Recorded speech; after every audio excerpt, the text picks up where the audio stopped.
चलें जी, स्टार्ट करो यार। लेक्चर नंबर, होमवर्क के सवाल हो गए थे चारों? कोई मसला मसला तो नहीं आया? अच्छा भाई, अब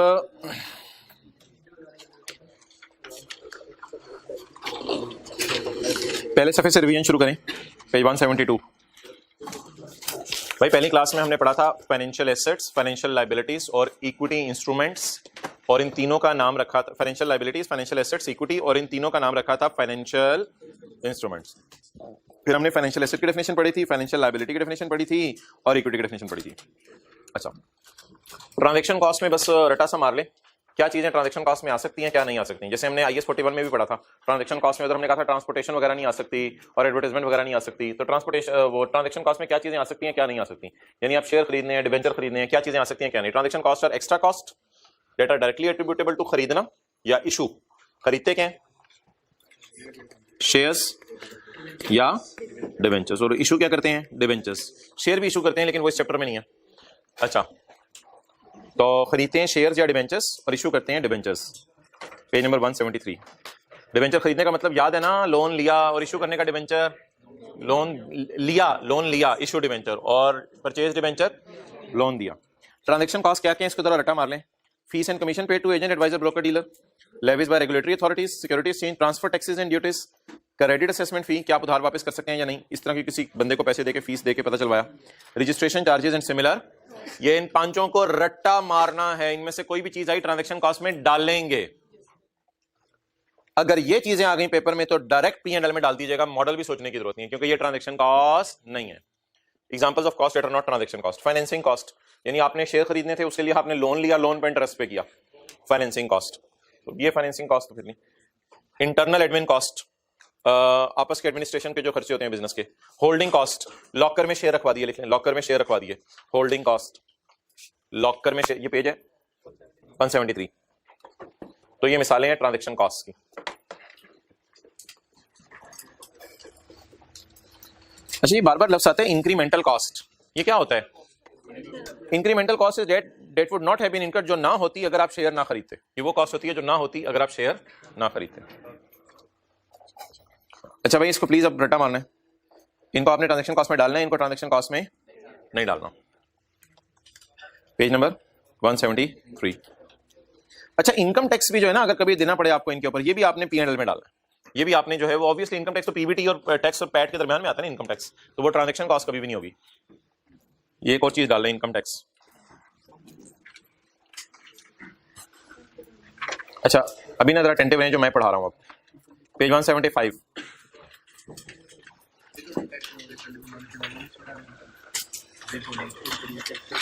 नहीं, वो भी नहीं डालेंगे, वो भी इनकम टैक्स ही होता है। अच्छा भाई, फाइनेंशियल एसेट्स दो किस्म के हैं। लेक्चर 1 में हमने परचेज किए थे शेयर्स, और लेक्चर 2 और 3 में हमने परचेज किए थे डिबेंचर्स, बॉन्ड्स, लोन, नोट्स और कुछ भी। क्लियर? लेक्चर 1 में हमने इन्वेस्टमेंट इन शेयर्स की बात की थी, ये लाइनें आपने सारी पढ़नी है। Investment in equity shares, we purchase shares, we invested money in shares, we purchase equity, या परचेज शेयर्स।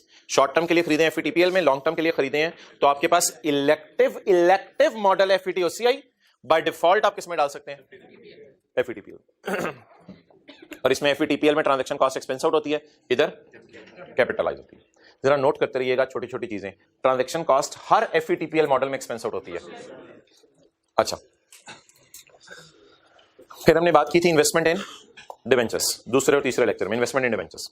उसमें हमने कहा था अगर आप चाहते हैं 48,500 कमाना और 6,000 और आपकी नियत है इनको होल्ड करना, तो अमोर्टाइज कॉस्ट पे डाल दें। अच्छी प्राइस निकल आई तो बेच भी सकते हैं, तो FVTOCI पे डाल दें, वरना आप किधर डाल दें? FVTPL पे। अगर आपकी नियत ही नहीं प्रिंसिपल और इंटरेस्ट कमाना, तो फिर भी आप कहां डाल दें? FVTPL में। इसमें ये लाइन काट दें, इसकी जरूरत नहीं है।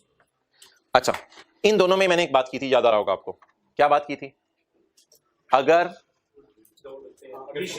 इनिशियल रिकॉग्निशन के वक्त आपका दिल चाहे तो आप इनके लिए कौन सा मॉडल यूज कर सकते हैं? FVTPL। लेकिन अगर ऑप्ट कर लिया FVTPL, अच्छा, इस टेस्ट का नाम क्या है? Contractual cash flow characteristic test. और इस टेस्ट का नाम क्या है? Business model test. Cash flow characteristic test क्या होता है? ये वाला कैश फ्लो कैरेक्टरिस्टिक टेस्ट क्या होता है? ये पिछली से पिछली क्लास में बात हुई थी। कि आप चाहते हैं 48,500 कमाना जो आपको वापस मिलेगा इन पे, और 6,000 कमाना। अगर आप चाहते हैं मैं आपको लॉन्ग टर्म नेचर के लिए रखूं, टिल मेच्योरिटी रखूं इन डिबेंचर्स को, और मैंने मेच्योरिटी तक बेचना नहीं, तो अमोर्टाइज कॉस्ट अगर मुझे अच्छी प्राइस निकला मैं बेच सकता हूं, लेकिन मीनवाइल इंटरेस्ट भी कमाता रहूंगा, तो एफईटीओसी, वरना एफईटीपीएल। अच्छा, ये क्या होता है contractual cash flow business model, ये क्या होता है? अमोर्टाइज कॉस्ट पे कब रखते हैं? A financial asset must be measured at if both of the following conditions are met. The contractual cash flows क्या होती हैं? स्पेसिफिक डेट्स को आपको प्रिंसिपल मिल रहा होता है और इंटरेस्ट मिल रहा होता है, यानी 48,500 मिल रहा होता है और 6,000 2 साल तक मिला था ना, और 6,000 मिल रहा होता है। इसे कहते हैं कैश फ्लो कैरेक्टरिस्टिक टेस्ट। और बिजनेस मॉडल टेस्ट क्या मतलब होता है? उर्दू में लिख लें नियत। कैश फ्लो कैरेक्टरिस्टिक टेस्ट होता है मिलना क्या है, मिलना क्या है, और बिजनेस मॉडल टेस्ट होते हैं नियत क्या है। जी, नियत क्या हो सकती है बंदे की? अमोर्टाइज कॉस्ट पे रखने की नियत बताएं। अमोर्टाइज कॉस्ट पे कब रखते हैं? टू होल्ड और मे सेल। अच्छा, अगर मैं अब आपसे सवाल करूं भाई, आपसे ये मुझे बता दो conditions for keeping at FVTOCI, तो आपका जवाब कैसे बदलेगा? आप contractual cash flow characteristic test इतना बोलोगे, लेकिन बिजनेस मॉडल में क्या बोलोगे? The asset is held with a model whose objective is to hold और may sell if a good opportunity arise. इनको काट दें, इनकी जरूरत नहीं है। ओके, अगले पेज पे आए यार। इधर देखें, ट्रांजैक्शन कॉस्ट पहले 2 मॉडल्स में कैपिटलाइज हो रही है और तीसरे मॉडल में एक्सपेंस आउट हो रही है। इसके बाद ताजा कल हमने क्या पढ़ा था? Financial liability. फाइनेंशियल लायबिलिटी के अंदर क्या करते हैं? अमोर्टाइज कॉस्ट इसकी डिफॉल्ट कैटेगरी है, लेकिन अगर आपने ट्रेडिंग के लिए रखा हुआ है तो भी P&L कैटेगरी में डालेंगे, और अगर मैनेजमेंट चाहे या मिसमैच रिमूव करना है तो भी एफईटीपीएल में डालेंगे। अच्छा, अब जी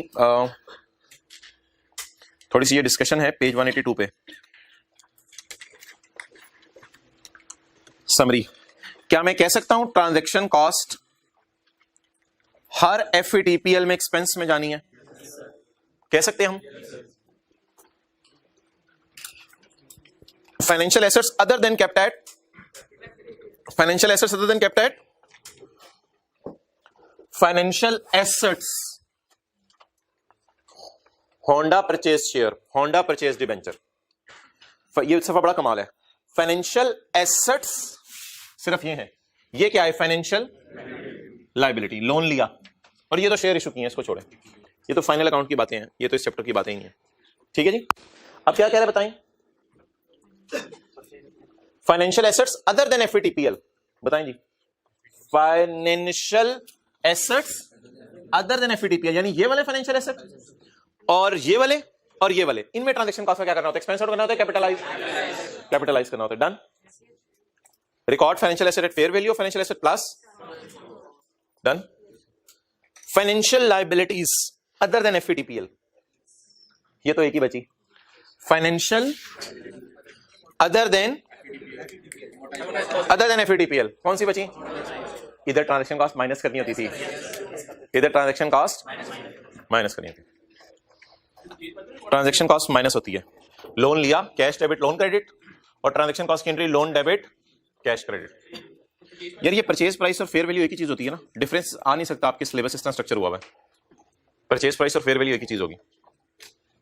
ओके, बिल्कुल सही बात है आपकी। परचेज प्राइस जमा ट्रांजैक्शन कॉस्ट पे चीजें रिकॉर्ड होती हैं और एंड पे रिडेम्पशन वैल्यू आती है। अच्छा यार, ये छोटी छोटी चीजें, वही परचेज शेयर फॉर 153, इधर देखें, वही purchase share for including 2% transaction cost. What is the transaction cost? Calculator पकड़ें, मैंने आगे सॉल्यूशन तो लिखा हुआ है लेकिन आप कैलकुलेटर पकड़ें। वही purchase share for 153 inclusive of 2% transaction cost. 153 को डिवाइड करें 102 पे और मल्टीप्लाई करें 2 से, क्या जवाब आया? अच्छा, अब अगर मैं फर्ज करूं कि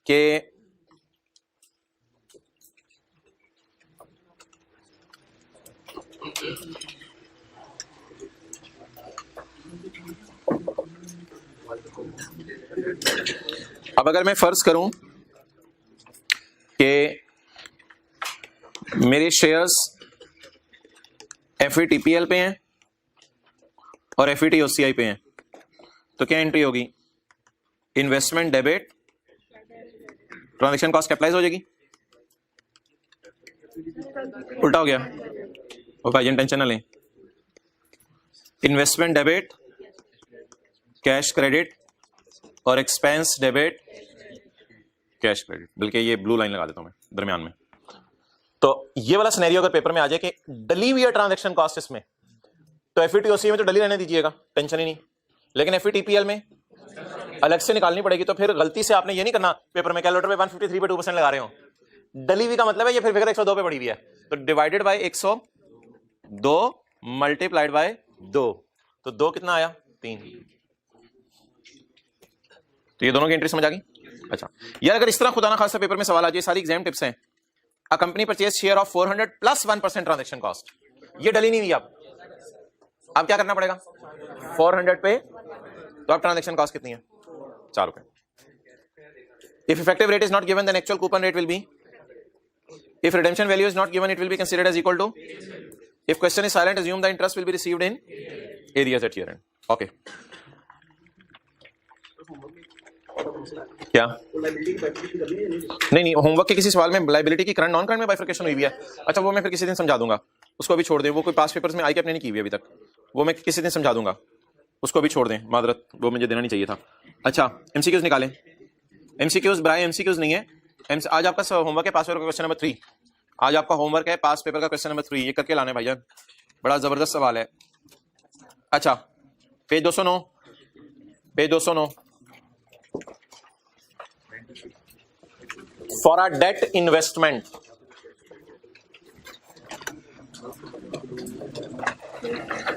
भाई 5 से 7 मिनट लगाने हैं, ज्यादा टाइम नहीं। For a debt investment to be held under, अच्छा एक बार याद रखिएगा यार, शेयर कभी अमोर्टाइज्ड कॉस्ट पे नहीं आते। शेयर्स के लिए 2 ही मॉडल हैं, या एफईटीपीएल या एफईटीओसीआई। अच्छा फॉर अ डेट इन्वेस्टमेंट, किताब का सफा बताएं, for a debt investment, page 176, page 176। भाई एकदम जैसे ही मैं हर एमसीक्यू पढ़ूंगा ना, आपका एकदम माइंड वहां जाना चाहिए, बड़ी जबरदस्त रिवीजन होने लगी है। अब सिलेबस जहां जाते जाने दे, आज हमने फाइनल अकाउंट शुरू करना तो देखी जाएगी। फॉर अ डेट इन्वेस्टमेंट, अब ये ना कहिएगा जल्दी खत्म करें। For a debt investment to be held under amortised cost, for a debt investment, debenture buy की है, क्या बाय की है। अब ये सफा जहन में है, 2 टेस्ट पास होने चाहिए। ये पता नहीं कौन सा परचेज एग्रीमेंट टेस्ट है, हमने तो नहीं पढ़ा ना, हमारे सिलेबस में है कोई। अमोर्टाइज्ड कॉस्ट टेस्ट भी कोई हमारे, अमोर्टाइज्ड कॉस्ट टेस्ट कोई नहीं है, अमोर्टाइजेशन तो वर्किंग होती है। बिजनेस मॉडल टेस्ट है, फेयर वैल्यू टेस्ट भी कुछ नहीं है, और दूसरा टेस्ट है कैश फ्लो कैरेक्टरिस्टिक टेस्ट। थोड़ा आहिस्ता बोल, cash flow characteristic test. For a debt investment to be held under, it must pass, अभी आपको बताया अमोर्टाइज्ड कॉस्ट के 2 टेस्ट पास होने चाहिए। कौन कौन सा, 48,500 लेने और 6,000 लेने, और नियत कब तक होल्ड करने की हो टिल, ये कौन से 2 टेस्ट हैं। कहते हैं एक मैं बता देता हूं, दूसरा एमसीक्यूज में आपके लिए डाल देता हूं। तो दूसरा उसने कौन सा डाला जी, बिजनेस मॉडल, बाकी सारे फारिग हो गए। अगला पढ़ें जी, किताब का पेज नंबर 67 खोलें।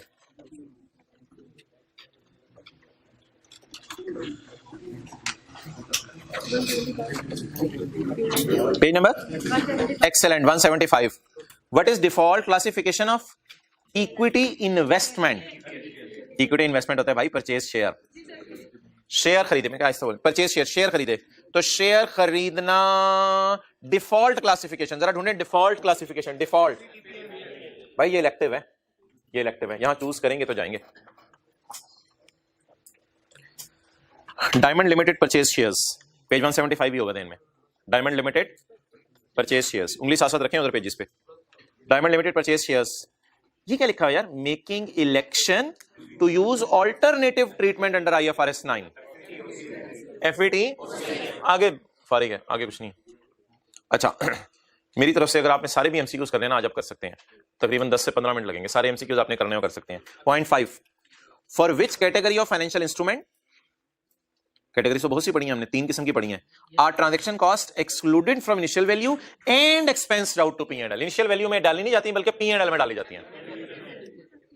सिर्फ बी होगा, फाइनेंशियल एसेट्स एट, हालांकि फाइनेंशियल लाइबिलिटीज वाली एफईटीपीएल भी उसी में जाती है, लेकिन वो ऑप्शन में नहीं आ रहा। तो एफईटीपीएल हमेशा कहां जाती है, एक्सपेंस में, transaction cost. If a company had incurred transaction cost in issuing debentures, if a company has incurred transaction cost in issuing debenture. यार ये सफे किताब के ना बड़े जबरदस्त बने हुए हैं, एक एक लफ्ज को आपने पढ़ना है। इशुइंग डिबेंचर्स, लोन लिया। If a company had incurred cost in issuing debentures, how should these have been accounted for? Added to the process. अच्छा यार एक बात पहले सुन लें, ट्रांजैक्शन कॉस्ट ना कुछ एक्सपेंस होती हैं और कुछ डिडक्ट होती हैं। एफईटीपीएल वाली एक्सपेंस होती हैं, अमोर्टाइज कॉस्ट वाली, और सवाल वाले ने नहीं बताया कि अमोर्टाइज कॉस्ट है या एफईटीपीएल है, ओपन छोड़ा है। इशुइंग डिबेंचर्स बस। अब ऑप्शंस में शुक्र है कि उसने इधर उधर नहीं घुमाया। कहते हैं ऐड कर दो, भाईजान ऐड नहीं होती, होती तो डिडक्ट है। Deduct from proceed of debenture, ये ऑप्शन सही है। शुक्र है तीसरी और चौथी की मुझे टेंशन नहीं लेनी, क्योंकि पता नहीं क्या amortised over life of debentures, ये भी पता नहीं क्या चीज है। और चौथी बात, इंटरेस्ट में कभी नहीं जाती, एडमिन एक्सपेंसेस में शायद जा सकती है, लेकिन इंटरेस्ट में कभी भी नहीं जाती finance cost. Finance cost admin expenses में जाती है भाई, ये सॉरी ट्रांजैक्शन कॉस्ट एडमिन में जाती है, ना कि फाइनेंस कॉस्ट में। तो फाइनेंस कॉस्ट में तो कभी भी नहीं जाती ट्रांजैक्शन कॉस्ट। तो ये ऑप्शंस भी गलत हैं। कौन सी ऑप्शन ठीक होगी? सिर्फ B. How does IFRS 9 require investment in shares? Page 175 खोल लेता हूं पहले मैं। Investment in to be measured and to be accounted for in the absence of any election. कहते शेयर्स में मैंने इलेक्शन नहीं की तो मैं किस पे रखूं? पढ़ेंगे क्या? Which of the following are not financial instruments? भाई ये शेयर ऑप्शन सिलेबस से बाहर की चीज है, ये फाइनेंशियल इंस्ट्रूमेंट है, ये शेयर से बाहर की चीज है, तो सिलेबस से बाहर की चीज है, इसलिए इस फारिग करें। बहरहाल चलें, इनटेंजिबल फाइनेंशियल नहीं है, ये तो राइट टू रिसीव कैश है ना, तो ये फाइनेंशियल एसेट याद आ रहा है पहली क्लास। और ये रिडीमेबल प्रेफरेंस शेयर मैंने कहा था लोन में जाएंगे, और अगर आपको याद हो रिडीमेबल प्रेफरेंस शेयर्स, तो मैंने आपको बताया था पेज 178 के ऊपर रिडीमेबल प्रेफरेंस शेयर इशू करना, तो ये फाइनेंशियल लायबिलिटी है। तो ये होगी फाइनेंशियल लायबिलिटी, ये हो गया फाइनेंशियल एसेट। ये चीज हमारे सिलेबस की नहीं है, इनटेंजिबल्स को टेक करना। इनटेंजिबल फाइनेंशियल इंस्ट्रूमेंट नहीं है। सर ये आपने कहां बताया था इनटेंजिबल फाइनेंशियल? भाई ये देखो, इनटेंजिबल पेज नंबर 172 के ऊपर बताया था ना, पेज 172 पे। ये देखो PP intangibles inventory, point 12। In order to hold a debt instrument, hold या इशू, परचेज किया। पहले मुझे पेज निकाल लेने दें, इसके दो पेज हैं यार। इसका एक पेज है 176, उस पे तरीका बताया हुआ है, और 177 पे अकाउंटिंग ट्रीटमेंट बताई हुई है। दो पेज हैं इसके, 176 और 177। In order to hold a debt instrument at amortised cost, कहते हैं मेरा दिल चाह रहा है किस पे रखूं? अमोर्टाइज्ड कॉस्ट पे। Which two of the following tests must be passed? Cash flow characteristic test और बिजनेस मॉडल टेस्ट। बस ठीक है, आगे आप खुद कर। अच्छा ये छोटे छोटे एमसीक्यूज का फायदा जरा ये होगा कि आपके दिमाग के अंदर जो स्केच बना हुआ ना सारा, वो जरा एक रिवाइज हो जाएगा। यानी मिसाल के तौर पे आप पॉइंट 19 पढ़ेंगे, तो आप पढ़ेंगे इशूज डिबेंचर्स, लोन लिया, तो आप कहेंगे ये आखिरी क्लासों की बात थी और ये कूपन रेट है और इशू कॉस्ट माइनस होती है। तो इस तरह की चीजें जब आप पढ़ेंगे ना, तो फिर आपको these debentures are redeemable at premium. कितना प्रीमियम हमारी बिला से? हमारे आखिरी साल की एंट्रीज नहीं मांगी, हमें आखिरी साल की entries. These debentures are redeemable at premium हमारी बिला से, मीनिंग इफेक्टिव रेट इसका 8% है। असल में याद रखिएगा बात, कूपन रेट और इफेक्टिव रेट में फर्क आता ही इस वजह से है, कभी प्रीमियम होता है, कभी डिस्काउंट होता है, कभी ट्रांजैक्शन कॉस्ट होती है। तो बताएं अगर आपसे कभी पूछे कूपन रेट और इफेक्टिव रेट में क्यों फर्क है, तो एक्सेल में मैंने आपको बताया था कभी शुरू में प्रीमियम या डिस्काउंट होता है, कभी एंड पे प्रीमियम या डिस्काउंट होता है, और कभी ट्रांजैक्शन कॉस्ट और प्रीमियम और डिस्काउंट मिलके कूपन रेट से लड़ाई करते हैं और उसको किस रेट पे ले आते हैं। ये लाइन समझ आई? These debentures are redeemable at premium, therefore the effective rate is 8%। वरना कूपन रेट तो कितना था, प्रीमियम की वजह से इफेक्टिव रेट बदल गया। What is the finance cost to be shown in P&L? Interest expense लिखे ना, फाइनेंस कॉस्ट, लोन लिया है तो इंटरेस्ट एक्सपेंस कितना जाएगा P&L में? पहले साल दूसरे साल? बड़ा तेज निकला, दूसरे साल का पूछे, दूसरे साल का पूछे, पहले साल का नहीं पूछा। तो ये 10-15 मिनट आप लगा सकते हैं इन पे इंशाल्लाह। सारी चीजें अभी भी ताजा है, इस वजह से कह रहा हूं याद हो जाएंगी। और क्लास पेपर क्वेश्चन 3 है, उस पर 15-20 मिनट लगाइएगा। ओके, कल भी इंशाल्लाह कुछ बात करेंगे होमवर्क के बारे में, जो आपको होमवर्क आज दिया मैंने। फाइनल अकाउंट में निकालें लेक्चर नोट्स। आज एक आसान सा सवाल करते हैं, जरा लाइट सा काम रखते हैं। वो मैन्युफैक्चरिंग अकाउंट बनाना आता है? मैन्युफैक्चरिंग अकाउंट,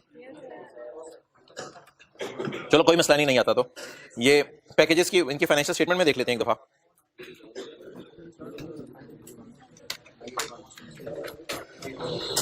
आपने ना गौर से ना डिस्क्लोजर देखते रहना है। आज हमने P&L के डिस्क्लोजर बनाने हैं। मैंने आपको बताया था IFRS 15 थोड़ा थ्योरी बेस्ड है, साथ साथ फाइनल अकाउंट चलाएंगे, IFRS 15 चलाएंगे, लेकिन फिलहाल आज फाइनल अकाउंट कर रहे हैं। अच्छा भाई, ये है P&L पैकेजेस की फाइनेंशियल स्टेटमेंट में,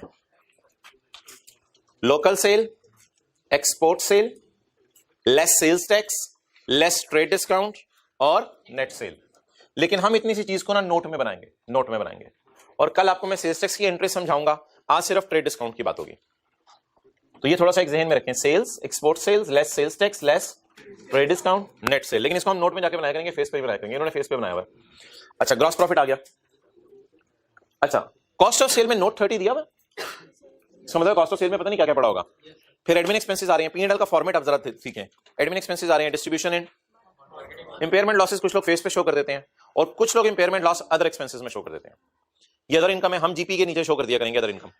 इंटरेस्ट आ रहा है, इसको छोड़े, ये अदर इनकम में भी जा सकती थी, investment income. Profit before tax, tax, profit after tax, ये कॉस्ट, आवाज थोड़ा सा, cost of sale, admin, distribution, other expenses, ये मैं आपको नोट दिखाने लगा आज 30, 31, 32, 33, 34, 35, 36। जी जी बोले भाई।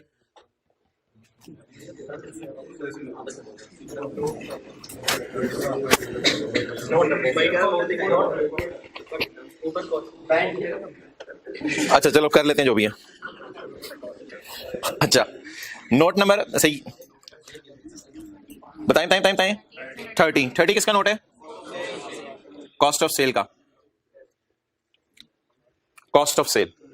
रॉ मटेरियल कंज्यूम्ड, क्या मतलब? Opening stock plus purchases minus closing stock of raw material. ये raw material consume, salaries, travelling, fuel, production, ये फैक्ट्री के खर्चे हैं। कॉस्ट ऑफ सेल में फैक्ट्री के खर्चे आते हैं, पता नहीं क्या क्या क्या क्या खर्चे आ रहे हैं, डेप्रिसिएशन भी आती है।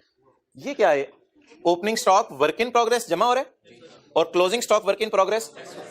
फिर ये आ जाएंगी वो चीजें जो बनी लेकिन पिछले साल की भी कोई बनी हुई पड़ी होंगी, और फिर माइनस होंगी जो इस साल बनी हुई है, बिक नहीं सकी, क्लोजिंग स्टॉक फिनिश गुड। ये कॉस्ट ऑफ सेल फेस पे नजर आ रही थी। तो कॉस्ट ऑफ सेल का फॉर्मेट बताएं जी। रॉ मटेरियल कंज्यूम, इधर भी ओपनिंग क्लोजिंग स्टॉक आता है। ये अगर मैं गाड़ियों की बात करूं तो उनके टायर और लोहा आता है। इधर क्या आता है? नामुकम्मल गाड़ियां, ओपनिंग वर्क इन प्रोग्रेस। और इधर क्या आता है? जो गाड़ियां बन चुकी हैं ओपनिंग स्टॉक वाली, और जो गाड़ियां बन चुकी हैं क्लोजिंग स्टॉक वाली। ये कॉस्ट ऑफ सेल होगी। ये क्या लिखा हुआ है? 30.1, 30.1 कहां डाला इसने? सैलरीज वेजेस में 30.1, ये 30.1 and 30.2 salaries and wages. Salaries and wages ऊपर पड़ी हुई थी, उसमें शामिल है एम्प्लॉइज को कोई रिटायरमेंट के वक्त जो पैसे देने होते हैं वो वाले, ग्रेचुटी वगैरह के। ये आज के सवाल में आएंगे, ठीक है? दोनों भाई मोबाइल पे लगे हुए, बड़ा जबरदस्त हो रहा है ये तो। अच्छा, इसके बाद कौन से एक्सपेंसेस आ गए? एडमिन एक्सपेंसेस आ गए। एडमिन एक्सपेंसेस में आपको एडवर्टाइजमेंट नहीं मिलेगी, एडवर्टाइजमेंट आपको सेलिंग एक्सपेंसेस में मिलेगी बिजनेस की। तो ये एडमिन एक्सपेंसेस के अंदर डिफरेंट चीजें आ रही हैं, और एडमिन से मुराद है हेड ऑफिस। 3 किस्म के खर्चे होते हैं ना बिजनेस के, एक आपकी फैक्ट्री होती है, एक आपका हेड ऑफिस होता है जहां अकाउंटेंट बैठा होता है जो सीए करके आया है, और एक आपका सेल्स ऑफिस होता है। तो जो होंडा कार की गाड़ियां बन रही हैं वो फैक्ट्री के अंदर खर्चों में जाएंगी, फैक्ट्री के सारे खर्चे, फैक्ट्री का रेंट, फैक्ट्री की डेप्रिसिएशन, फैक्ट्री का फ्यूल। जो होंडा कार जो है वो उसका हेड ऑफिस है जहां अकाउंटेंट बैठा हुआ है, वो इधर आ जाएगा। और जो शोरूम है जहां गाड़ियां हमें बिकती हुई नजर आती हैं, 4-5-6 गाड़ियां खड़ी होती हैं, एसी शेसी लश पश प्रोग्राम होता है, तो वो जो सेल्स ऑफिस है उसके खर्चे सेलिंग में जाएंगे। एडमिन में, सेलिंग में, और फैक्ट्री वाले खर्चे कॉस्ट ऑफ सेल में। यार अगेन, ये जो एडमिन ऑफिस के एम्प्लॉइज हैं इनकी भी सैलरीज में से कोई इनको रिटायरमेंट के वक्त ग्रेचुटी वगैरह दे सकते हैं हम? अच्छा, ये क्या चीज है भाईजान? ये देखें, ये एक नोट, प्रोफेशनल सर्विसेज 31.3। भाई ऊपर से चल रहे हैं, पता है एडमिन एक्सपेंसेस की बात हो रही है। एडमिन एक्सपेंसेस में प्रोफेशनल सर्विसेज आ रही हैं। ये क्या है प्रोफेशनल सर्विसेज? जरा देखते हैं। प्रोफेशनल सर्विसेज, सालाना ऑडिट जो ऑडिटर से कराया, फिर हाफ ईयर में रिव्यू करवाते हैं ऑडिटर से, फिर इसके बाद उससे कोई एडवाइजरी वगैरह, सर्विस वगैरह, मशवरा लिया होगा। आउट ऑफ पॉकेट होते हैं जो छोटे छोटे जूनियर सीनियर जाते हैं ना ऑडिट करने के लिए, उनके रिक्शे के आने जाने का खर्चा, तो 20-21 लाख रुपए तकरीबन। नहीं तो अभी तो आपके मजे नहीं शुरू होने ना, अभी तो आप सी एंटर तो करें, फिर बाद में आप पर 21 लाख खर्च होगा लोगों का। अच्छा, खाना पिलाना आप लोगों को होगा, और उसके बाद पुराना फिराना होगा, एक दफ्तर से दूसरे दफ्तर जाना होगा। तो ये कौन से हो गए? Professional service. ये ऑडिटर फीस किस नोट का सब नोट है? एडमिन एक्सपेंसेस का। समझ आ रहे चीजें कैसे फाइनेंशियल स्टेटमेंट में चल रही हैं? कोई चीज आप नोट में दे दें, फिर जरूरत पड़े तो सब नोट में दे दें। अच्छा, सब नोट में यार आपकी मर्जी होती है कि चीजें लिस्ट डाउन कर दें या अंग्रेजी में लिख दें। कुछ जगहों पे लिस्ट डाउन करना बेहतर होता है, कुछ जगहों पे अंग्रेजी में लिखना बेहतर होता है। सारे डिस्क्लोजर हैं, सारे डिस्क्लोजर, ये भी डिस्क्लोजर है, ये भी डिस्क्लोजर है। चाहे चीजें लिस्ट बना के लिखते हैं, चाहे अंग्रेजी में लिखते हैं। ये कौन से एक्सपेंसेस हो गए? Admin expenses. अब ये कौन से एक्सपेंसेस? Distribution and marketing. यहां हमें एडवर्टाइजमेंट वगैरह नजर आ रहा है और यहां बैड वगैरह भी नजर आ रही है, प्रोविजन फॉर डाउटफुल डेट वगैरह भी नजर आ रही है, ये एडमिन एक्सपेंसेस में नजर आ रही है। डन। ओके, कभी कभी आई कैप एडमिन में डाल देते हैं प्रोविजन फॉर डाउटफुल डेट वगैरह, असूली तौर पे वैसे सेलिंग में ही जानी चाहिए, इन्होंने भी सेलिंग में डाली हुई है, थोड़ी सी बहस है इस पे। अच्छा, क्या इस स्टाफ को भी सैलरीज वगैरह दी जा रही होंगी, ग्रेचुटी वगैरह दी जा रही होगी इनके लोगों को भी रिटायरमेंट के वक्त? इस वक्त हम कहां हैं? डिस्ट्रीब्यूशन एंड मार्केटिंग से क्या मराद है? सेल्स ऑफिस में पहुंचे हुए हम, पहुंची हुई सरकार। ओके, आगे चलें। एक आइटम मैंने आपको और दिखाना है, and that is other expenses. ये अदर एक्सपेंसेस क्या होते हैं? ना ये एडमिन होते हैं, ना ये सेलिंग होते हैं, और ना ये कॉस्ट ऑफ सेल में जाते हैं। ये कौन से एक्सपेंसेस हैं? वर्कर्स को प्रॉफिट में से कोई हिस्सा दे दिया, वर्कर्स की वेलफेयर के लिए हिस्सा दे दिया, सारे किस्म के वर्कर्स, कॉस्ट ऑफ सेल वाले वर्कर्स, एडमिन वाले वर्कर्स, सेलिंग वाले वर्कर्स। अच्छा, एक्सचेंज लॉस IAS 21 वाला किसमें डाला हुआ इसने? अदर एक्सपेंसेस में डाला हुआ है। इंपेयरमेंट लॉस कुछ इधर डाला हुआ है। डोनेशंस का भी डिस्क्लोजर हमारे सिलेबस में है। डोनेशंस ना बिजनेस का एडमिन एक्सपेंस है, ना सेलिंग एक्सपेंस, ये बिजनेस को हेल्प नहीं करता किसी भी तरीके से, इसलिए डोनेशन भी कहां चला गया? और डोनेशन में आगे बड़ी डिटेल होती है, डोनेशन किस किस को दी, कितनी कितनी दी। ऐसे तो नहीं कि 56 मिलियन बन रहा है, 56 मिलियन आप लोगों ने डोनेट करके रख दिया, ये शेयर होल्डर्स का पैसा है जो 56 मिलियन आपने डोनेट किया, तो बताओ किस किस को डोनेट किया, कितना कितना डोनेट किया, ये सारी डिटेल्स आ रही हैं, किसको डोनेट किया पैसा। ओके, इसके बाद क्या आ रही है? अदर इनकम में क्या आ रहा है? इंटरेस्ट इनकम आ रही है, रिवर्सल ऑफ प्रोविजन आ रही है, profit on disposal of assets आ रहा है, फिक्स्ड एसेट बेचने पे प्रॉफिट आ रहा है, दैट इज अदर इनकम। इसके बाद क्या आ रही है? इसमें कोई इंटरेस्ट ऑन लीज होगा, इंटरेस्ट ऑन बैंक लोन होगा, ये चीजें आ रही होंगी फाइनेंस कॉस्ट के अंदर, लीज वाला लोन और बाकी loan, long term loan, commission bank को दिया, बैंक चार्जेस पे किए। ओके, इसके बाद ये तो रिकॉन्सिलिएशन आ रही है IAS 12 वाली, को लंबी चौड़ी जी। अच्छा जी, अब हम सवाल शुरू करते हैं, आप सवाल पूछो अपना। अगर फैक्ट्री का प्लांट हो, फैक्ट्री की मशीन हो, फैक्ट्री की बिल्डिंग हो, तो डेप्रिसिएशन कॉस्ट ऑफ सेल में जाएगी। जो प्लांट का लफ्ज आ जाए और कुछ भी ना लिखा हो, तो प्लांट की डेप्रिसिएशन हमेशा कॉस्ट ऑफ सेल में जाएगी, क्योंकि प्लांट बाय डिफॉल्ट हमेशा कहां यूज होता है? फैक्ट्री में यूज होता है। यानी कि वजह तो बताई ना मैंने, प्लांट फैक्ट्री में यूज होता है।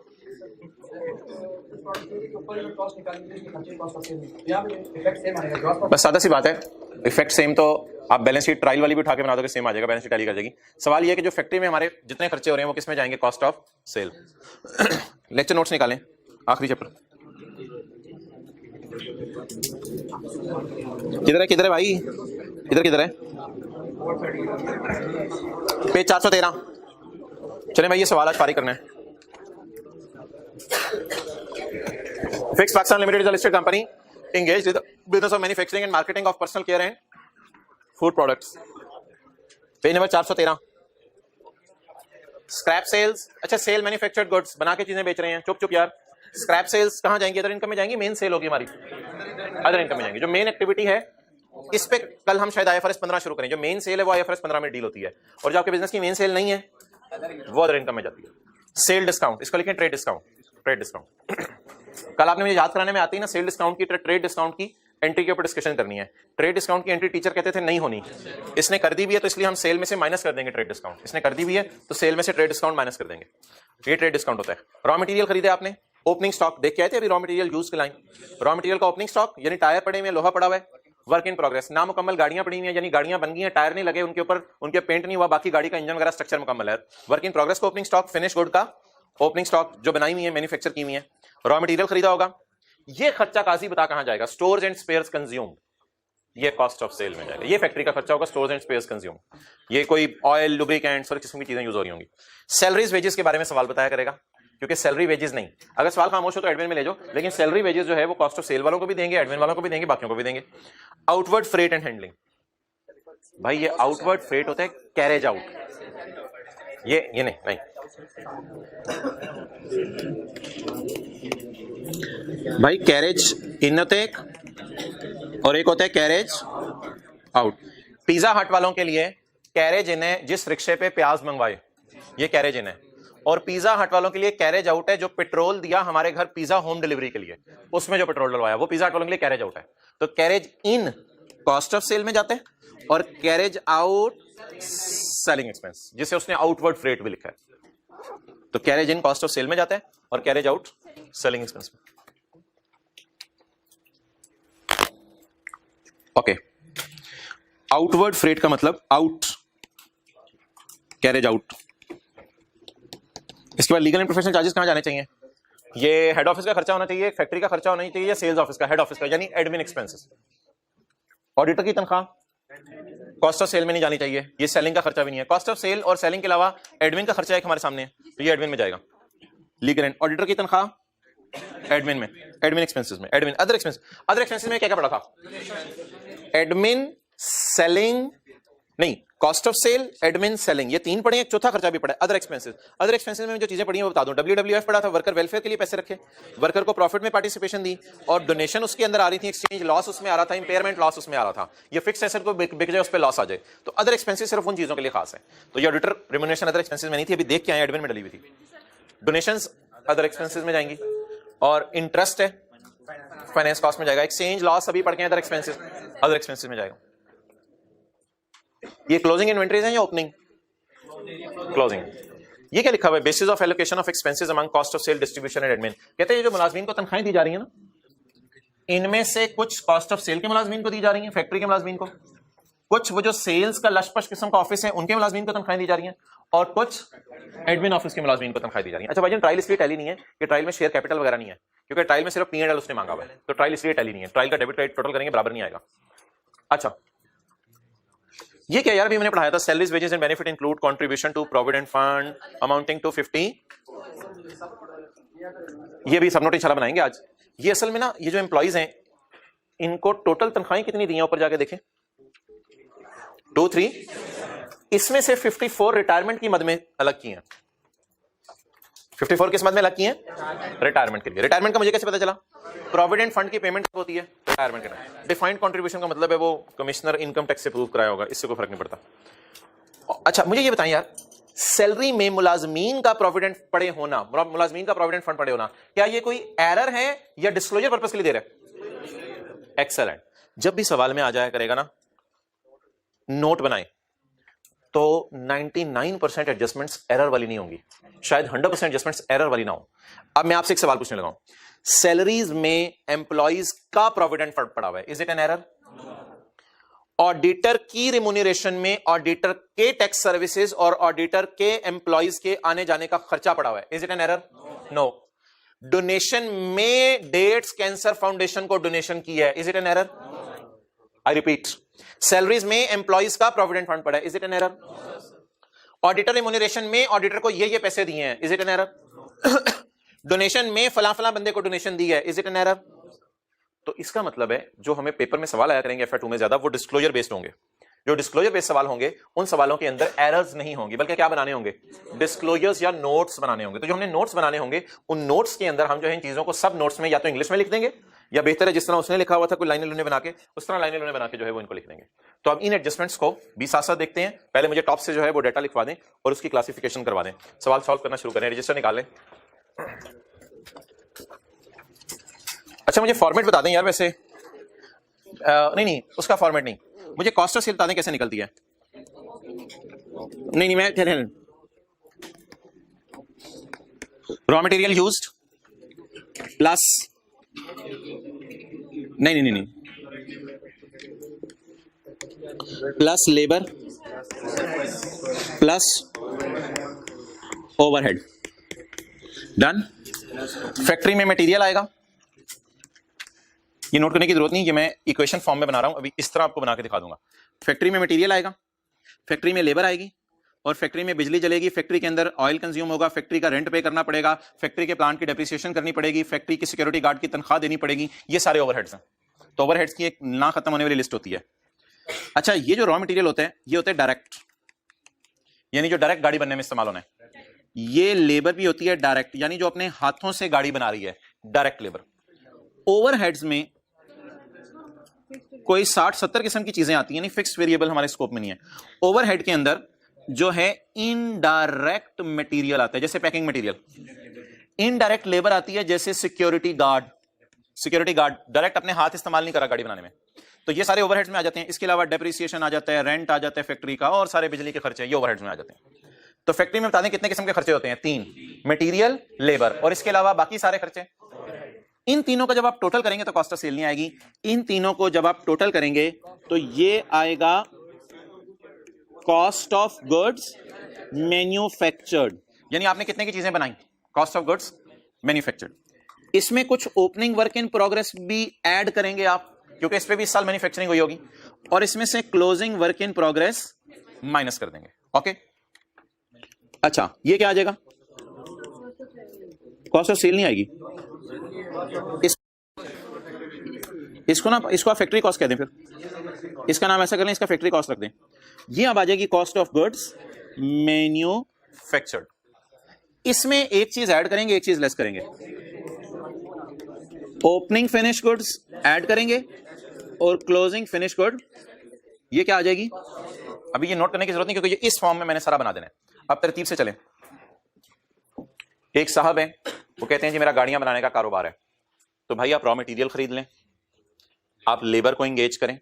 रॉ मटेरियल ये आया करेगा opening raw material plus purchases plus carriage in plus custom duty, जो भी इंपोर्ट के टैक्सेस हैं नॉन रिफंडेबल, वो डाल के माइनस क्लोजिंग रॉ मटेरियल, ये रॉ मटेरियल यूज आ जाया करेगा। रॉ मटेरियल के बाद आप डालें IS2 के मुताबिक जो जो इन्वेंट्री के कॉस्ट में डलता है वो सारा रॉ मटेरियल यूज में डलेगा, माइनस कर देंगे closing raw material. Opening raw material plus purchase raw material minus closing raw material. इसके बाद लेबर इंगेज करेंगे आप, इसके बाद फैक्ट्री में बिजली जलाएंगे, फैक्ट्री के अंदर बाकी खर्चे करेंगे, ये जो आ जाएगी इसे कहेंगे टोटल फैक्ट्री कॉस्ट। ये क्या कहेंगे? टोटल फैक्ट्री कॉस्ट या प्रोडक्शन कॉस्ट, फैक्ट्री कॉस्ट। अब पिछले साल की गाड़ियों पे इस साल काम हुआ होगा जो नामुकम्मल होंगी,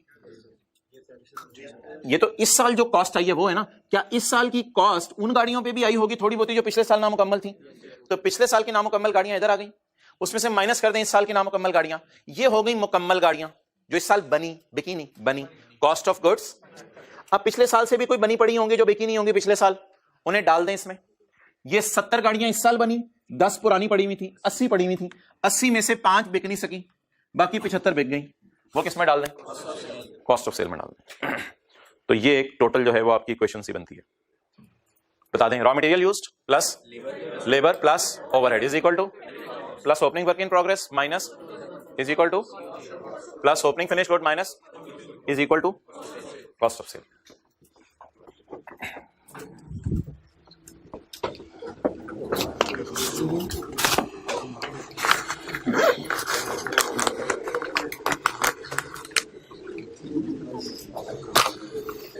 ओके, हमजा नाम है आपका भाई? हमजा नाम है आपका? मोहतरम Ahmed. Fix Pakistan Limited listed company engage in the manufacturing and marketing of personal care and food following is extract of trial. शुरू करें जी। Cell, cost of sale, face बनाएं, खूबसूरत सा करना है। फिक्स पाकिस्तान लिमिटेड पूरा लिखना है आज। Statement of comprehensive income for year ended 31 December 15। Sale less cost of sale, आप पूरा लिखिएगा जीपी एड, जी बिल्कुल, other income less admin selling good good good other expenses finance cost profit before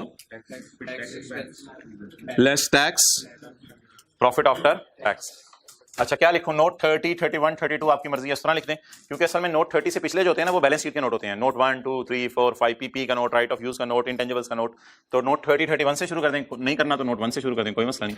note 1, note 2, note working नहीं, working FR1 में लिखते थे आप, इधर नोट बनेगा। Note number 4, note number 5, note number 6, note number 7। Tax का कोई डेटा नहीं दिया हुआ जी। क्या फेस फिक्स है जैसे सबका फिक्स होता है। वो फेस का फॉर्मेट उधर पैकेजेस वाला दिखाया ना आपको।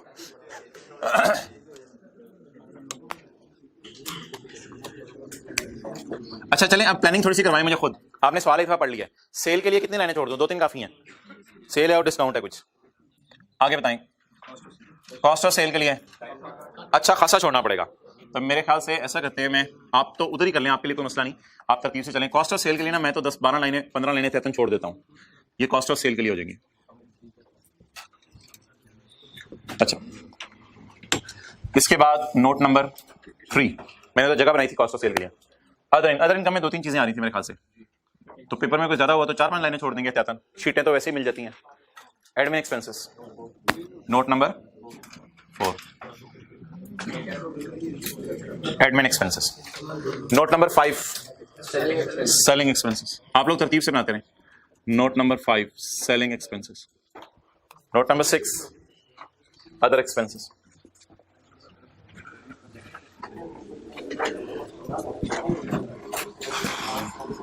नोट नंबर 7, फाइनेंस या फाइनेंस, नांस कर लें, नैंस कर लें, नैंस। अच्छा जी,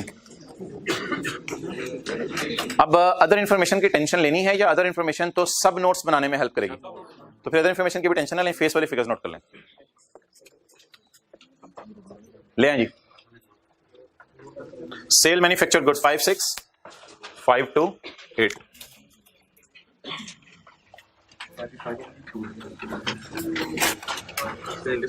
कल इंशाल्लाह डिस्काउंट की एंट्री भी याद करानी है आपने। फिलहाल स्क्रैप सेल बता दें कितनी है, 16। अदर इनकम में जाएगी स्क्रैप सेल कितना भाईजान? अदर ये स्क्रैप सेल जो अदर इनकम है, इसके ऊपर IFRS 15 नहीं लगेगा, जो कल शायद हम पढ़ना शुरू करें। IFRS 15 लगेगा जो बिजनेस की मेन सेल है, कोर एक्टिविटी है। बताने में आ गया हूं। डिस्काउंट माइनस करें 2594,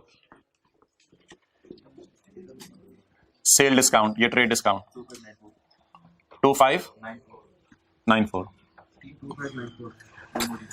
जी बिल्कुल। अच्छा भाई, ये तो ट्रेड डिस्काउंट होता है ना, कैश डिस्काउंट होता है, रेटर ने पैसे जल्दी दे दिए, वो कहाँ डालते थे आप? Cash discount, settlement discount. अगर एक्सपेंस वाला कहाँ डालते थे? सेल में से तो नहीं माइनस करते थे। तो भाईजान वो सारी अकाउंटिंग बदल चुकी हुई है। IFRS 15 में आपको पढ़ाने कि दुनिया के अकाउंटेंट्स इस नतीजे पे पहुंचे हैं कि कैश डिस्काउंट भी सेल में से माइनस किया करें। तो ये भी जरा आपको IFRS 15 में बताना है। वो अकाउंटिंग जो आपने इंट्रो FR1 में पढ़ी हुई थी उसको आपको भूलना पड़ेगा। कैश डिस्काउंट पे भी इंशाल्लाह हम डिस्कशन करेंगे, वो भी सेल में से माइनस हुआ करेगा। ओके, रॉ मटेरियल आप लोगों ने भी यही पढ़ा हुआ है इंट्रो में, तो कुछ और इंट्रो में तो यही पढ़ा होगा। Discount allowed first raw material on 1 January 15 raw material.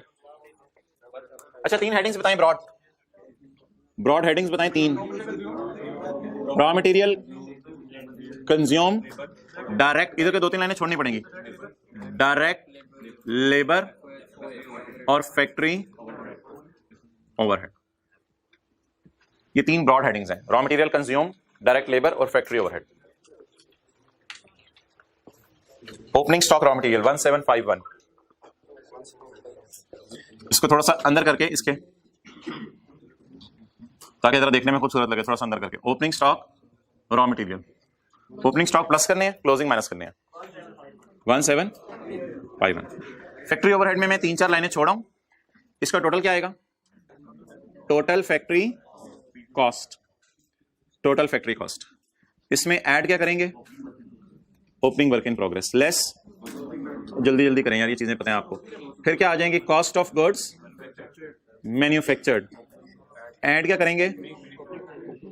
Opening. 1 minute मैं बताता हूं, कुछ लोगों के ज़हन में सवाल आ रहा होगा कि ये चलते चलते जो है वो आपने फॉर्मेट क्यों बनाना शुरू कर दिया है? भाई चलते चलते इसलिए फॉर्मेट बनाना शुरू कर दिया कि वो सवाल के अंदर ना एडजस्टमेंट्स आना शुरू हो गई हैं उस वाली, तो इसलिए मैंने 3-4 लाइनें फैक्ट्री ओवरहेड के लिए प्लान करके छोड़ दी। पेपर में 7-8 छोड़ दीजिएगा, और मैंने फॉर्मेट बना लिया ताकि मैं साथ साथ चीजें आती रही उनको पुट करता रहूं, ताकि कॉस्ट ऑफ सेल से ज्यादा बाहर आ जाए।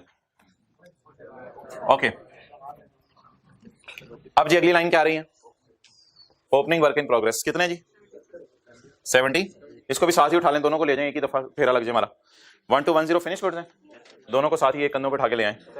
Opening work in progress 73, opening finish goods 1210। चलो 2 मिनट अब दे रहा हूं, नोट कर लें यहां तक।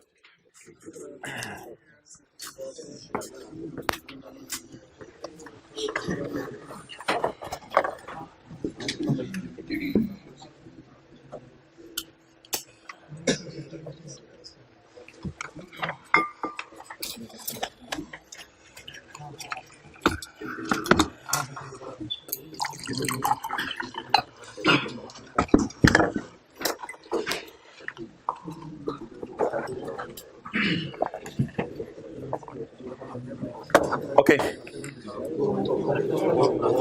जी मोहतरम भाई, आप आखिरी सीट पे बैठे हो और ड्राइवर को कह रहे हो पहली सीट वाला एसी चला रहे, ये कहां तक? ये इसमें नहीं इतनी जान। ओके, फिनिश गुड्स 1210 हो गया। Purchases raw material 22603। ऑनलाइन वाले हजरात पॉज करके नोट कर लें अगर अभी तक नोट नहीं किया। परचेजेस रॉ मटेरियल बोले 22703 603। चलें 7 को 6 कर देते हैं, 22603। चलें जल्दी जल्दी यार इसको फारिग करें, डिस्क्लोजर बनाने हैं। स्टोरेज एंड स्पेस कंज्यूम कहां डालें? कॉस्ट ऑफ सेल्स में, ओवरहेड्स में, स्टोर्स एंड स्पेयर्स कंज्यूम 1। यहां काजी भाई आती है कॉस्ट ऑफ सेल में फैक्ट्री की बिल्डिंग की डेप्रिसिएशन, फैक्ट्री के प्लांट की डेप्रिसिएशन।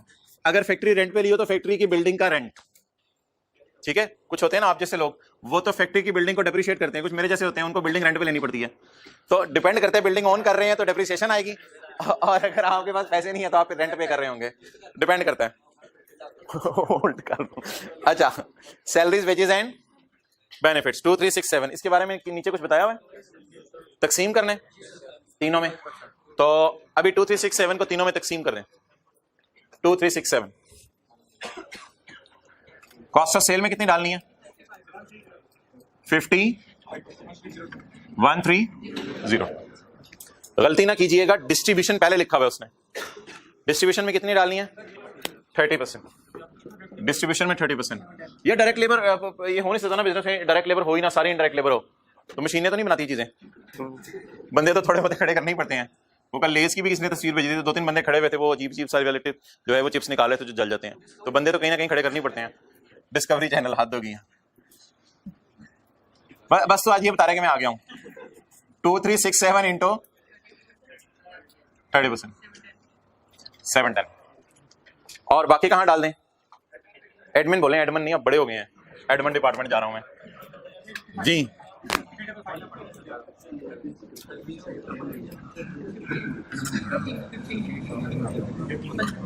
जी जवाब 355।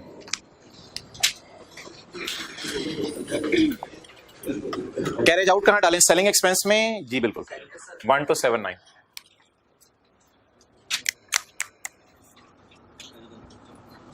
कितने? 1 to 79। Legal fees, auditor remuneration दोनों को उठा के एडमिन में ले जाए। नीचे कुछ लिखा होगा वो इंशाल्लाह देख लेंगे। नीचे सब नोट ही बनाने पड़ेंगे, अभी तो नोट तो बन जाए ना, नोट बनेगा तो सब नोट बनेंगे ना, गाजर आएगी तो हलवा बनेगा ना। तो 71 और 13। तेरे मुंह में क्यों नहीं पानी आता? तुझे क्या मसला है? सबकी आंखें में चमक आ जाती है। अच्छा, लीगल एंड प्रोफेशनल चार्जेस 71। अच्छा बच्चा है, अच्छा जी बचा हुआ अभी जी। ऑडिटर रेम्यूनरेशन, भाईजान आप घर से फिक्रें लेके आए हैं? ऑडिटर, बाकियों को भी बोल रहे हैं ऑडिटर रेम्यूनरेशन कितना? 13। अच्छा हंसते हुए पीछे क्यों हुआ था? कब से मतलब? अच्छा डोनेशन, डोनेशन, अदर एक्सपेंसेस कितना? चलो यहां तक एक दफा मैच कर लें।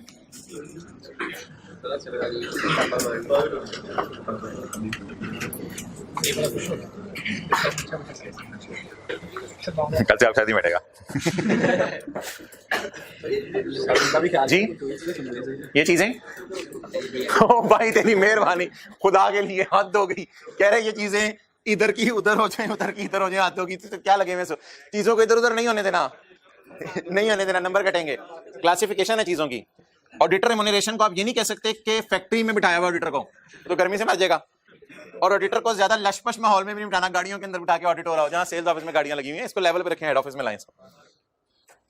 ओके, इसलिए वो पहले फाइनेंशियल स्टेटमेंट दिखा दी थी मैंने, जो मेन चीजें थी। डोनेशन अदर एक्सपेंसेस में डाल दी, एडमिन में नहीं डालनी। इंटरेस्ट और एक्सचेंज लॉस, इंटरेस्ट तो फाइनेंस कॉस्ट में जाएगा, एक्सचेंज लॉस मेरे भाई अदर एक्सपेंसेस में गए। इंटरेस्ट कितने? 1 डबल, आगे क्या है? Exchange loss 22।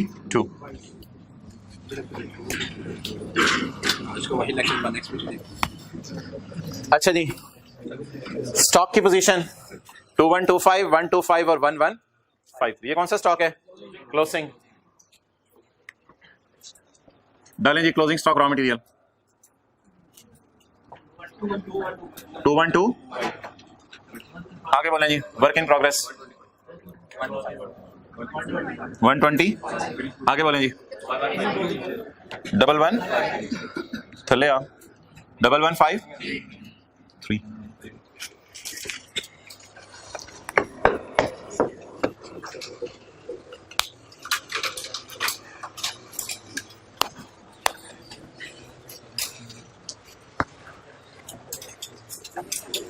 फिर इसका क्या करें,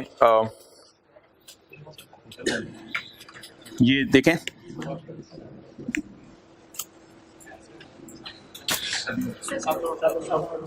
कोई गलती तो नहीं है सैलरीज में, आप लोग इधर कोई गलती तो नहीं है कि सैलरीज में एम्प्लॉय के। अच्छा एक बात और याद रखिएगा, कुछ रात ने टेक्स्ट पढ़ा हुआ है, कुछ ने नहीं पढ़ा हुआ, इसलिए एक बात और याद रखिएगा, जिन्होंने पढ़ा हुआ है वैसे तो उनको भी। अच्छा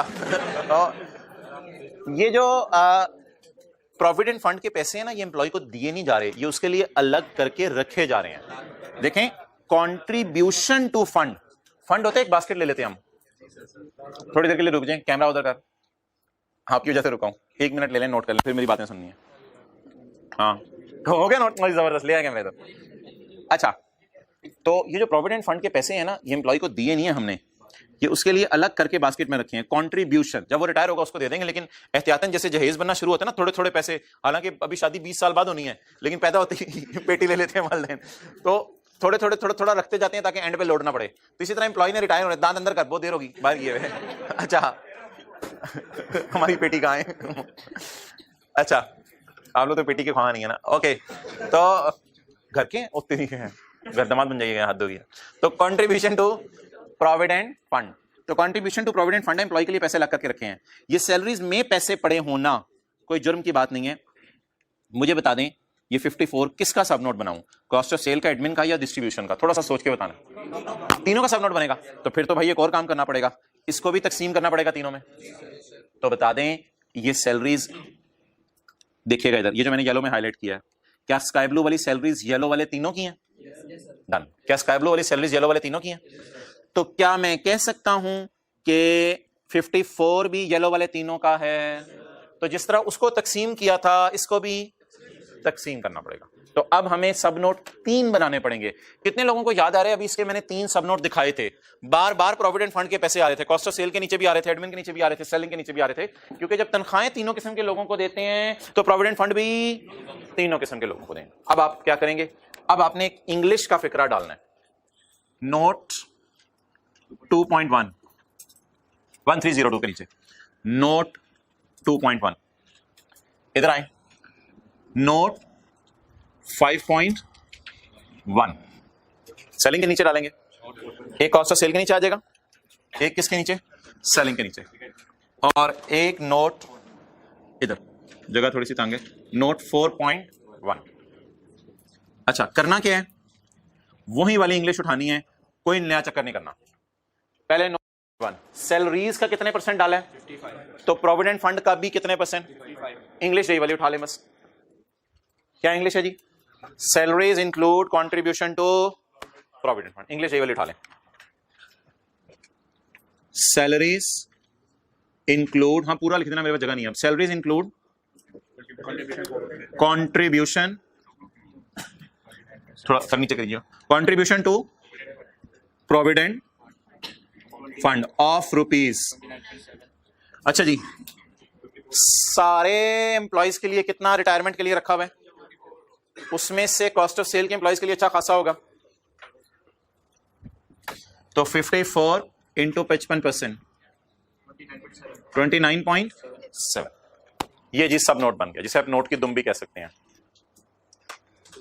अब यही वाला नोट किसके लिए बना लें, खड़े होकर देखने की जरूरत नहीं है, यहां 4.1 ऊपर करके थोड़ा बना देता हूं, यहां से salaries include contribution to provident fund of rupees कितने, 54 को तोड़ने, 54 इंटू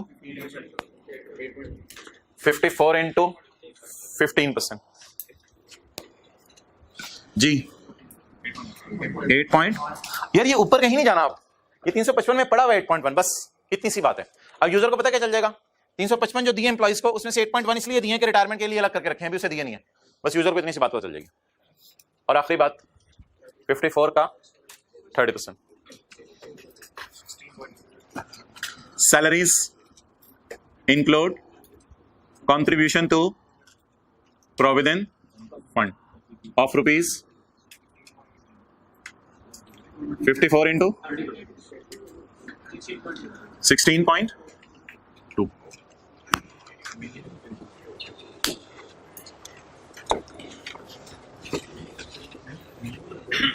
मिलियन भी साथ साथ लिख दो। हाँ सही कह रहे हो आप, मिलियन साथ साथ लिखना चाहिए वैसे, उधर ही रखें अभी।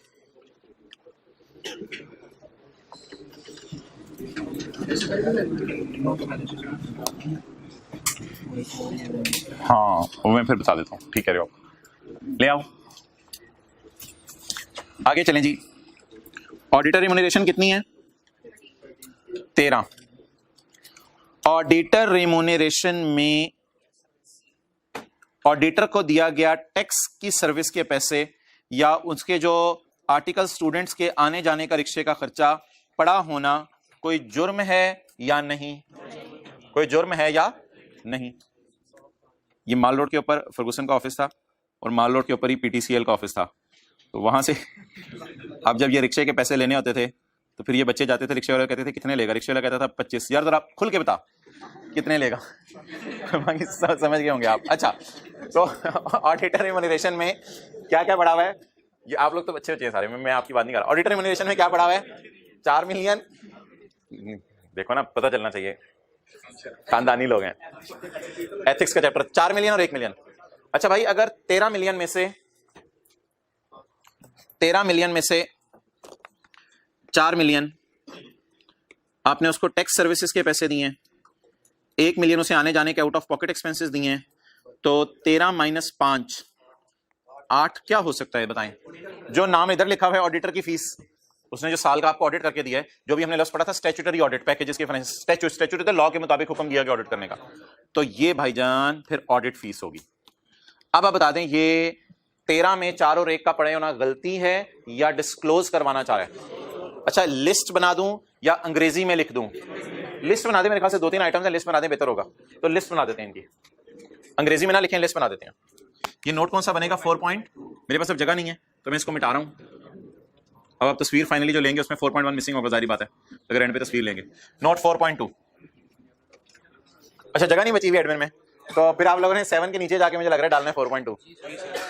अच्छा चलें, जो भी है नोट 4.2। तो ऑडिटर रिम्यूनरेशन, आज तो तजर्बा ये हुआ कि ज्यादा से ज्यादा जगह छोड़ दीजिएगा पेपर में। ऑडिटर रिम्यूनरेशन, एक सफा कॉस्ट ऑफ सेल के लिए, एक सफा सेल के लिए। अच्छा बोलें जी, क्या हेडिंग दूं? हेडिंग एक्सेलेंट, हेडिंग वही होगी जो यहां लिखी हुई है, हेडिंग कोई नहीं होनी। Auditor remuneration comprise of tax services कितनी? 4, out of pocket 1, total balancing 8। क्या? Audit fees.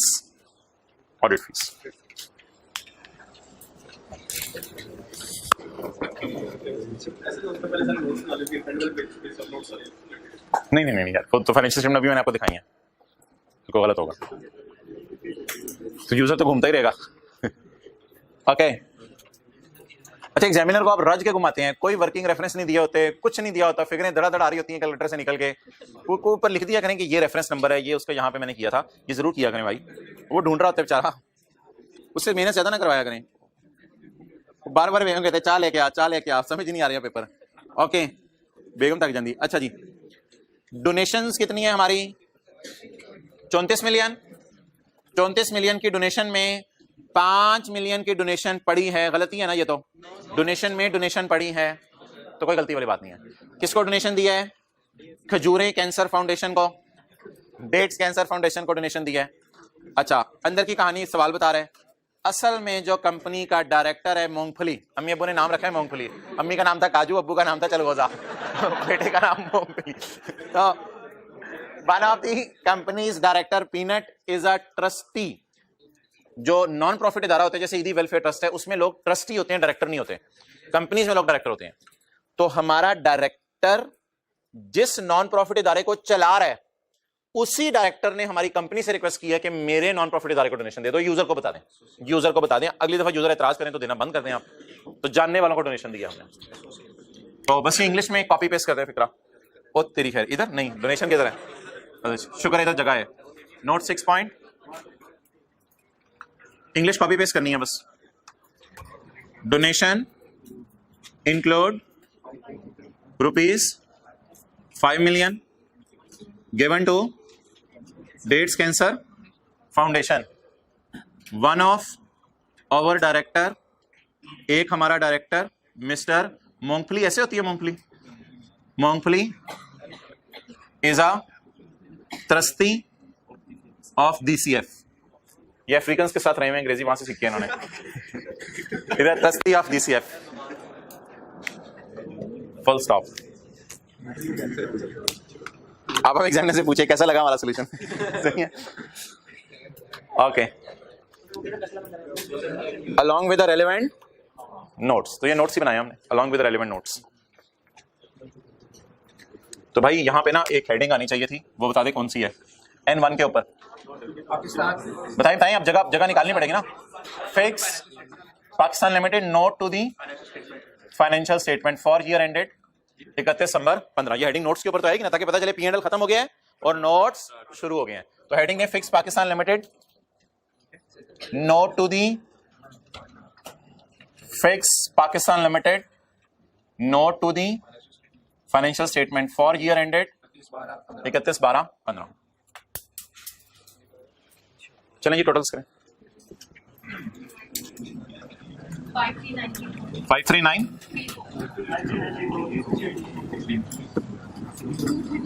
230 430 9।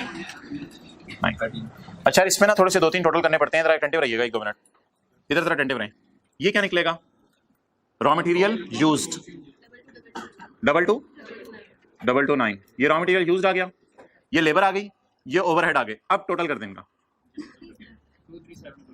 23, ये क्या है 23711 टोटल फैक्ट्री में जो खर्चा आया। अब cost of good manufactured 23659, cost of cell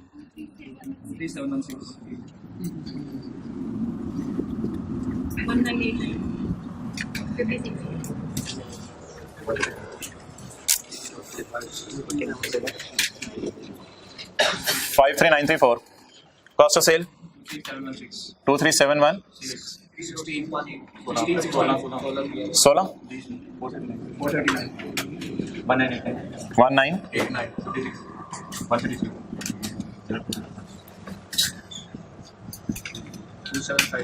2758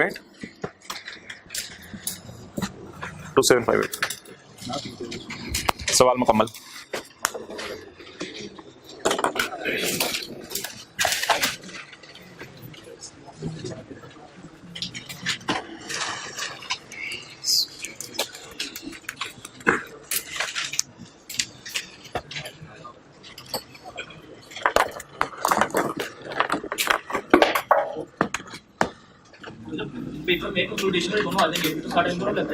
normally एक ही आता है दोनों में से। अच्छा भाई नहीं, जरूरी नहीं है, मेरा आपसे लोग भी करते हैं, पास भी होते हैं। ओके उधर ही रखें जरा। एडमिन का टोटल करते हैं, एडमिन का टोटल कितना है?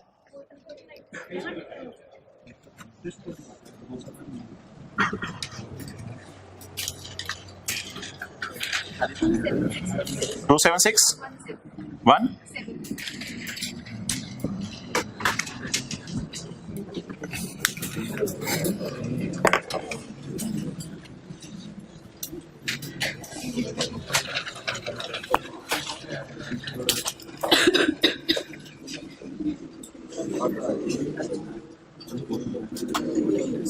जी जी क्या चीज?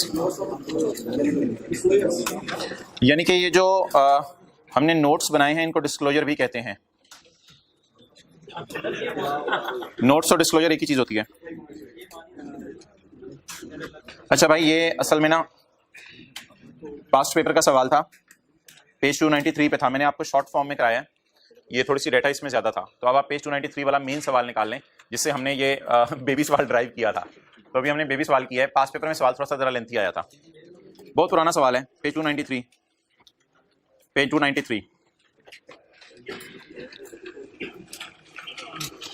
अब आपने जरा ज्यादा मुतवज्जे हो जाने, क्योंकि अब सवाल में कोई नई चीज आई तो आपने मुझे बतानी है। पेज 293 पे वही सवाल है, लेकिन कुछ डेटा ज्यादा होगा। फिक्स पाकिस्तान नहीं, होमवर्क नहीं है, छोड़ो। आज IFRS 9 का क्वेश्चन 3 करो। फिक्स पाकिस्तान लिमिटेड, इस होमवर्क इसमें कोई चीज ऐसी आपको लगी कि करने वाली है तो वो कर लेना, लेकिन मैं अभी आपसे ही पूछूंगा सारी चीजें। जब ये फुल फ्लेज आया था पेपर में, पेज 293 वाला सवाल है, तब ये ऐसे आया था, सेल मैन्युफैक्चर्ड गुड्स, आगे सेल क्या है, बस अब आपने करना नहीं है, घर जाके मुझे बताते नहीं ये कहां डालेंगे, सेल इंपोर्टेड गुड्स। समझ आ गया हो क्या रहा है? ये सवाल जरा डिटेल में आया था पेपर में। सेल इंपोर्टेड गुड्स, यहां मैन्युफैक्चर्ड लिख देंगे और यहां imported goods.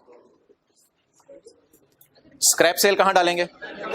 Dividend income, other income, वैसे भी क्रेडिट साइड पे आ रही है, इनकम है। Return on saving account, interest income, other income. Sales tax कल ये आपने सेल रिटर्न की तरह माइनस करना होता है, लेकिन सेल रिटर्न की तरह माइनस करना होता है, लेकिन कल पढ़ाना है मैंने, सेल रिटर्न की तरह माइनस करना होता है सेल्स टैक्स। सेल डिस्काउंट भी हमने माइनस किया आज। अच्छा, raw material, work in progress, finish goods, ये क्या आ रहा है यार, फिनिश गुड्स इंपोर्टेड। यार ये देखो ना, हम असल में personal care and food products में डील कर रहे हैं, तो हो सकता है फूड प्रोडक्ट पाकिस्तान में बनाते हो और मेकअप बाहर के मुल्क मंगवाते हो, तो वो हो सकता है इंपोर्टेड गुड्स हो। अब इंपोर्टेड गुड्स का ओपनिंग स्टॉक भी आ रहा है, एक तो मैन्युफैक्चर्ड गुड्स है ना, नहीं तीन चीजें आ रही होंगी, इंपोर्टेड गुड्स का ओपनिंग स्टॉक भी आ रहा है, इंपोर्टेड गुड्स की परचेजेस भी आ रही हैं, और इंपोर्टेड गुड का क्लोजिंग भी आ रहा है। तो इधर लाएं, आपने क्या करना है, अलग से जरूरत नहीं है, इसको आप ऐसा कीजिएगा, ये कॉस्ट ऑफ सेल आ जाएगी उन चीजों की जो आपने पाकिस्तान में बनाई है। इस 23716 के नीचे तीन लाइनें डालिएगा, opening stock, imported goods, purchases, imported goods minus closing stock, बस इसके नीचे तीन लाइनें ऐड हो जाएंगी, वो टोटल बिजनेस की कॉस्ट ऑफ सेल आ जाएगी। हेडिंग इसकी कॉस्ट ऑफ सेल ही रहेगी, इसकी हेडिंग ना देना, फिर इसकी हेडिंग ना देना, फिर लोकल नहीं लिख देना, cost of sale of manufactured goods जो हमने बनाई है खुद, कुछ बाहर के मुल्क से मंगवाई थी। स्टोरेज एंड स्पेस कहां जानी है? अच्छा यार ये जरा देखिएगा, salaries, utilities, depreciation, stationery, repair. Salaries, depreciation, stationery, repair और यूटिलिटीज, इन सबको तीनों में क्या लेके जाना है, तकसीम करके जाना है। हमने सिर्फ किसके लिए किया था अभी? डेप्रिसिएशन भी तीनों कॉस्ट ऑफ सेल वाले एसेट्स की रिडक्शन हो सकती है, स्टेशनरी, ऑफिस का अलग से लिखना नहीं चाहिए था, जब इसने ऑफिस लिख दिया तो उसे हेड ऑफिस एडमिन जहन में आता है, लेकिन आगे उसने फिर खुद बता दिया करो तीनों में तकसीम। बिजली के बिल भी तीनों के होंगे, रिपेयर भी तीनों की होगी। अच्छा जी, अब डेप्रिसिएशन, स्टेशनरी, रिपेयर, एडवर्टाइजमेंट और यूटिलिटीज, ये सारी की सारी चीजें इधर भी आएंगी, एडमिन में भी, फैक्ट्री ओवरहेड्स में भी आएंगी और सेलिंग में भी आएंगी, बल्कि तकसीम होके। अच्छा ये कहां डालना है जी? एडवर्टाइजमेंट सेलिंग में, आउटवर्ड फ्रेट तो भी डिसाइड हो गया सेलिंग में, लीगल प्रोफेशनल एडमिन तो हमने डोनेशन डाली हुई है। ये कहां कहां डालना है? WWF और WWF WPPF, वर्कर की वेलफेयर के लिए पैसे और वर्कर को प्रॉफिट की पार्टिसिपेशन में हिस्सा दिया। लॉस ऑन ये इसको अदर एक्सपेंसिव में डाला करें, असल में पीपी का कॉस्ट ऑफ सेल में ना डालें, कॉस्ट ऑफ सेल ना डिस्टॉर्ट हो जाती है, ये कॉस्ट ऑफ सेल का रनिंग आइटम नहीं है, ये कभी कभी होता है, तो इसलिए loss on sale of fixed asset को डाल दिया करें अदर एक्सपेंसेस में। इंटरेस्ट, अदर एक्सपेंसेस और इंटरेस्ट।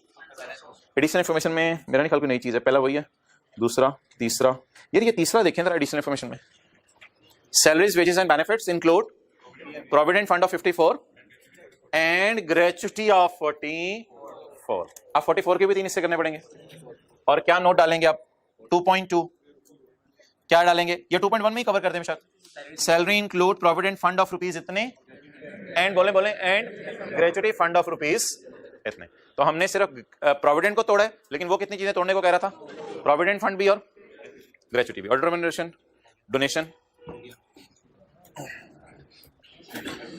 भाई ये ISL की एडजस्टमेंट है, लेकिन मैं कोशिश करता हूं 10 मिनट में हो जाए, लेकिन थोड़ी सी टेंशन चाहिए जरा। पहले जरा रिवीजन कर लेते हैं क्योंकि IS12 भूला होगा। ये आप एग्री करते हैं डेफर्ड टैक्स? ठहरो मैं ढूंढ लूं, पिछली क्यों कौन सा टॉपिक चल रहा है? फाइनल अकाउंट किधर है?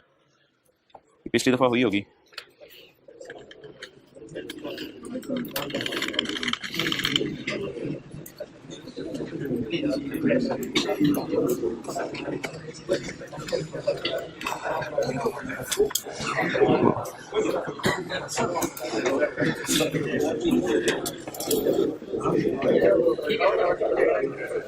एंड भी जाके ब्रेक लगाइए MCQs पे। ये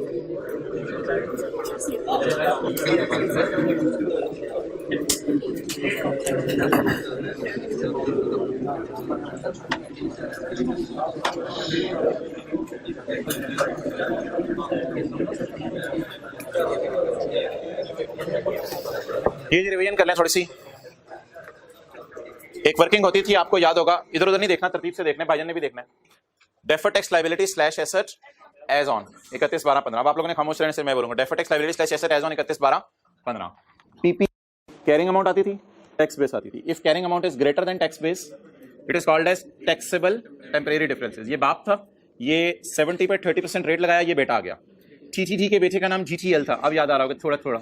टीटीडी के बेटे का नाम, ये वर्किंग किस दिन हमने किया है? As on 31/12/15। यही वर्किंग आपको याद है होती थी as on 31/12/16। PPE if carrying amount is greater than 90 हो गया, ठीक है, कोई भी वजह बनी होगी, नए सब खरीदने होंगे, ये 90 हो गया डिफरेंस। टीटीडी के बेटे का नाम, ये बीडी होता था डीटीएल के अकाउंट का, याद है, और ये सीडी होता था डीटीएल के अकाउंट का, और एक्सपेंस फॉर द ईयर क्या जाता था? बैलेंस। ये जो रेड से मैंने लाइन लिखी हुई है, ये आपको इतना सा पढ़ के समझ आ रही है? सली से पढ़िएगा।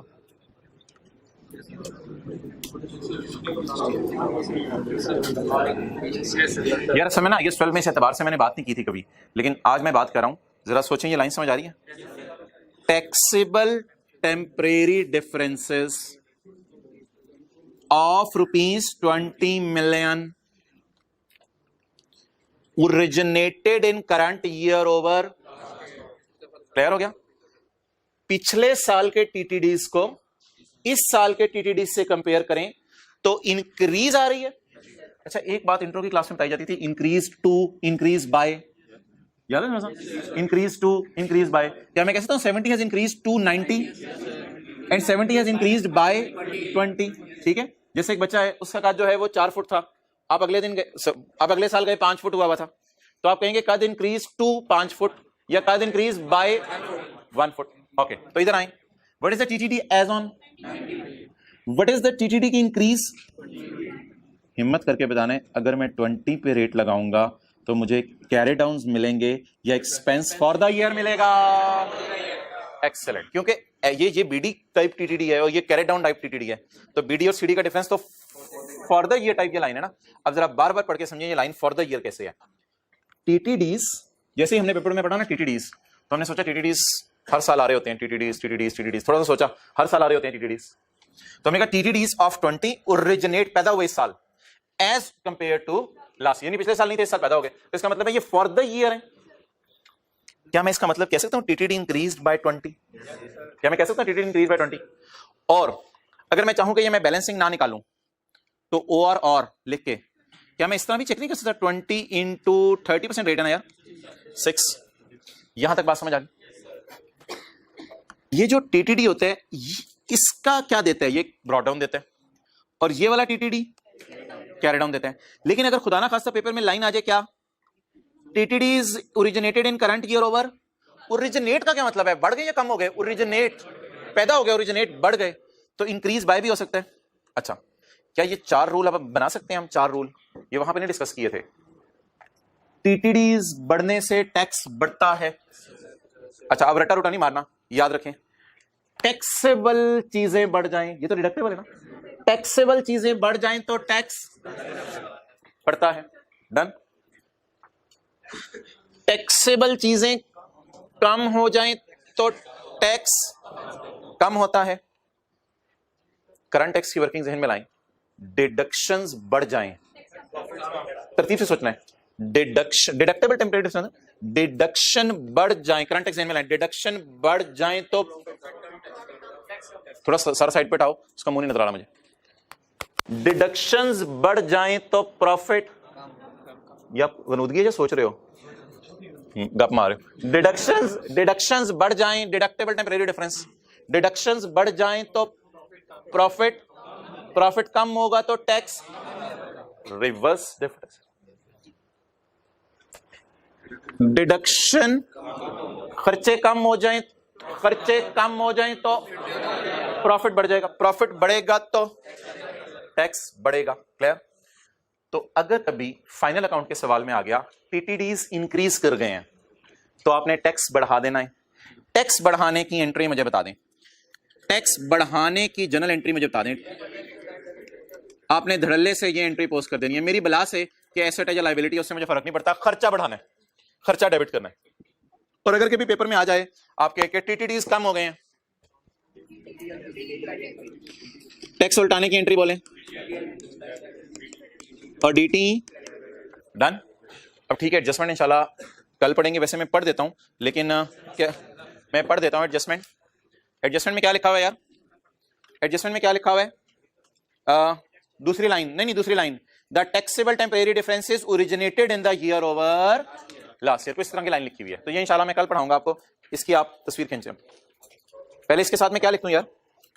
पास्ट पेपर का क्वेश्चन 6 पास्ट पेपर, कौन सा? फिग्स, पेज नंबर, फिर बाद में तस्वीर खींचिएगा, पेज नंबर 293।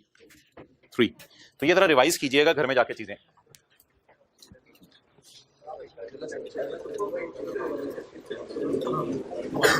मैं कोशिश करूंगा आज के नोट्स में स्क्रीनशॉट बना के इसका डाल दूं।